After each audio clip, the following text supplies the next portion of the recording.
In this video, I will show you how to get your Keezy reader online using a low voltage cable, and then how to use Keezy's blink up process to connect to Wi-Fi. Keezy recommends an 18-2 cable for best connection. Remember, black goes to ground and white goes to auxiliary.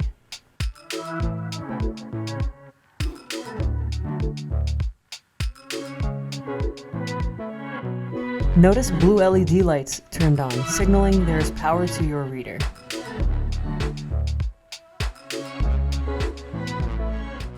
Now we're going to move on to Keezy's blink up process in order to get your Keezy reader online. The next thing we're going to want to do is open up your Keezy app.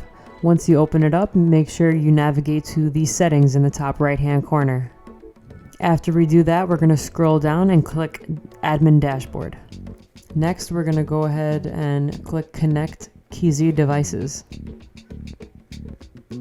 Next, we're going to go ahead and click OK. Let's get started. You'll also notice that there's steps there on also how to connect. Click Setup Wi-Fi and Ethernet. Click Got It.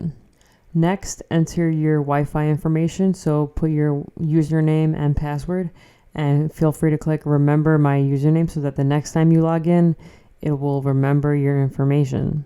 Next, you're going to click Start Blink Up Now. Once you click Start Blink Up Now, you're going to point your screen at the sensor and hold it down until you see the blinking stop. You'll see the orange light that was blinking orange and amber. It's going to turn green. And once it blinks green, you now have internet. As always, if you run into any issues, let us help you. Go to getkeezy.com/contact us.